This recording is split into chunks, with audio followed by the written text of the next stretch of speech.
Bismillahirrahmanirrahim. Ada seseorang di Saudi datang kepada seorang syekh dan dia berkata, "Syekh, saya ini orang miskin." Orang ini mengatakan, "Saya orang miskin." Kata syekhnya, kebetulan memang dia orang susah. "Kau orang kaya." Dia bilang lagi, "Syekh, saya orang miskin." Kata syekhnya, "Kau orang kaya." Dia ulangi 3 kali, "Syekh, saya orang miskin, mau minta bantuan nih."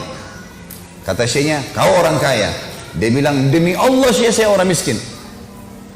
Kenapa kok syekhnya malah bantah dia gitu? Kata syekhnya, "Demi Allah kau orang kaya." Kaget dia, kok bisa syekh lebih tahu keadaan saya?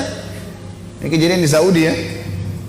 Kata dia, syekhnya bilang, "Kau orang kaya raya, mau saya buktikan?" Dia bilang, "Tentu saja, orang ini susah nih, lagi lapar mau makan." Kata syekh, dia orang kaya. Terus kata syekhnya, "Kau orang kaya, mau bukti?" Dia bilang, "Ya mau." "Baik, sekarang berapa jari tanganmu?" Kata orang itu, 10. "Mau gak 1 jarimu ini saya potong, saya bayar 1 juta real, 3 miliar. Gak mau syekh, kau punya 10 juta real. Matamu 1 saya cungkil, mau gak 1 juta real? Gak mau syekh, 2 juta real. Kupingmu 1 saya potong ya, 1 juta real saya kasih. Gak mau syekh, 2 juta real. Tangan 2, kaki, kemaluan, semua gak mau." Kata syekhnya, "Kau kaya raya, tinggal keluar sana cari makan dan minum saja. Cuma itu tugasmu hai manusia. Kenapa kok rewel sekali? Dimanja sekali sama Allah. Tinggal datang keluar cari makan dan dapat. Gak ada pun pekerjaan masih bisa, banyak hutan luas. Bisa nyari buah-buahan, bisa tanam cocok." Saya subhanallah lewat itu hari dari Jakarta ke Surabaya, saya lewat darat. Kebetulan biasanya orang lewat Pantura bawa mobil, saya lewat Bojonegoro waktu itu, lewat pedalaman masuk rumah-rumah. Saya ke rumah-rumah masyarakat subhanallah dari kayu, di depan rumahnya cocok tanam tomat sama cabai, sama sayur-sayur, hidup sama istri sama anaknya. Hidup tuh, gitu kan. Gak ada sesuatu yang rumit. Imam Ibnu Qayyim rahimahullah pernah lewat teman-teman sekalian di Semak Belukar ada lewat ular. Ular ini matanya buta, jadi kelihatan kalau dari kelopak mata terbuka matanya putih semua. Ini Ibnu Qayyim tahu ular ini buta nih. Maka Ibnu Qayyim bilang, "Saya mau lihat bagaimana Allah kasih rezeki ular ini." Ular ini jalan di Semak Belukar. Ibnu Qayyim dari sampingnya melihat dari agak jauh, pelan-pelan dia mau ikutin ular ini. Ular ini rumahnya pas ada batang pohon besar, terdempet, merasa ada pohon, dia naik ke atas. Ular ini naik aja, jalan, buta matanya, jalan sampai ke atas. Dia bilang, Ibnu Qayyim bilang, "Saya angkat kepala saya, di atas ada dahan pohon, di situ ada satu burung kecil lagi bersihin sayapnya, dan burung ini tidak tahu kalau ada ular tidak tahu kalau ada burung di situ." Tiba-tiba ular ini sudah mendekat, dia cium bau ini, langsung aja main serang dia, dimakanlah burung itu. Kata Ibnu Qayyim, subhanallah, yang telah memberikan makan ular yang buta. Ini luar biasa gitu kan. Salah seorang ulama salaf yang lain juga pernah keluar dari kebun kurmanya, capek sekali dia, letih sekali, capek luar biasa.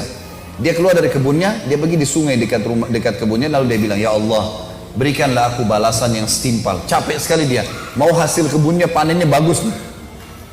Lalu Allah perlihatkan kepada dia bagaimana Allah memberikan rezeki. Dan tidak usah khawatir dengan itu. Tugas kita cuman milih ikhtiar. Milih makanan, ngunyah, titik. Nggak lebih daripada itu. Milih kerjaan, bekerja. Selebihnya sudah haknya Allah sudah. Gitu kan? Tinggal masalah halal haramnya saja. Lewat di depan mata dia di sungai itu ada batang pohon, di atasnya ada burung bangau matanya buta, kakinya patah. Di atas batang pohon yang sedang di atas air. Dia bilang, "Saya mau lihat bagaimana Allah berikan burung ini rezekinya." Dari kejauhan, tak lama kemudian teman-teman sambil dia lihat burung bangau itu di atas batang pohon yang lagi berjalan, kakinya patah, matanya buta. Burung bangau ini nggak tahu mau kemana nih, jatuh cemplung ke dalam air, bisa dimakan oleh buaya dia. Tiba-tiba ada dari kejauhan burung elang mengambil ikan, mencengkeram ikan, begitu mau terbang dengan hikmah ilahi, lepas ikan itu pas di depannya burung bangau di atas batang pohon itu, dan burung elang tidak ambil lagi kembali. Burung bangau tinggal cium bau ikan, turunin kepalanya, makan, selesai. Nah, ini asas keyakinan Bapak Ibu sekalian. Semua apapun yang kita lihat tidak lihat itu diciptakan oleh Allah Sang Pencipta. Kekuatan kita di situ, akidahnya di situ. Tidak usah bergantung, tidak usah takut, tidak usah apa-apa kecuali kepada Allah. Qul inna salati wa nusuki wa mahyaya wa mamati. Ini maknanya lillahi rabbil alamin. Nanti terakhirnya hidupku, matiku, semua ini punyanya Allah. Ruh kita punya Allah, jasad kita punya Allah, semua punya Allah nih. Gak ada punya kita di sini, gak ada andil kita. Anak kita lahir, keluar, kita nggak bisa milih laki-laki atau perempuan. Keluar ya sudah begitu. Ini anakmu ya. Kita lahir sebagai anak, luar, ini ibumu, ini ayahmu ya. Gak bisa milih. Bisa milih, saya nggak mau ibu ini, nggak bisa. Pasti sudah keluar ya ini semua. Kita nggak mau ikutin sistem, nggak bisa, nggak mau bernafas, mati. Harus ikut sistem yang sudah ada. Dari mana semua ini gitu? Saya kalau lapar, yang ciptain saya siapa? Ciptain lapar siapa? Yang pandu saya untuk hilangkan lapar dengan makan itu siapa? Gitu. Terus yang siapin semua ini siapa? Teman-teman sekalian, kadang-kadang kita ini melihat hal yang kecil, tidak lihat hal yang besar. Maaf kalau contoh ini pernah didengar, saya ulangi untuk menguatkan saja. Kalau teman-teman di sini lagi ngundang teman mau makan di rumah, ya. Kemudian kita ke pasar beli ayam. Ayam ini saya yakin karena kita mau berikan makanan buat tamu, kita cari ayam yang terbaik ya. Ayam jago yang besar dan segalanya. Baik, kebanyakan kita begitu sudah dapat ayam, cocok harga, pikirannya pendek, cuma berpikir ayam ini saya apakan nanti, kari kah, digoreng kah, sebatas itu saja. Udah itu saja yang kita pikir. Kita nggak pikir hal yang lain ya. Padahal sebenarnya teman-teman di ayam itu ada fakta penciptaan Allah. Coba teman-teman kalau ada yang pelihara ayam di rumah, ya, sebentar pulang, ambil mistar. Ya, ini bahasa Indonesia kan mistar ya?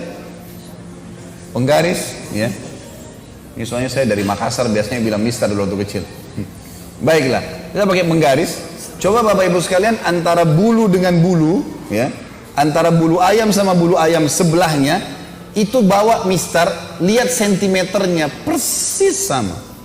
Antara bulu dengan bulu sama. Siapa yang nata itu? Warnanya setiap tangkai itu ada warnanya, bulunya teratur rapi, ada coraknya, tertata rapi ya. Siapa yang nata itu? Dan siapa yang menata di miliaran ayam? Semua ayam sama tuh begitu semua.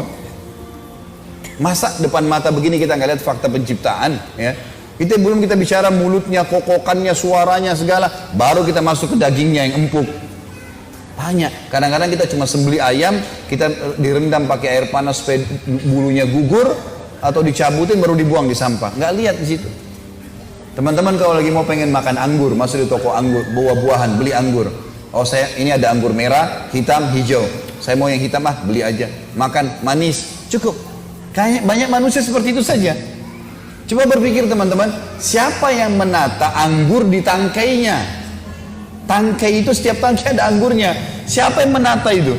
Siapa yang buat anggurnya? Kulitnya, isinya, bijinya, cita rasanya, aromanya. Siapa yang buat? Dan kenapa nggak pernah habis? Hah?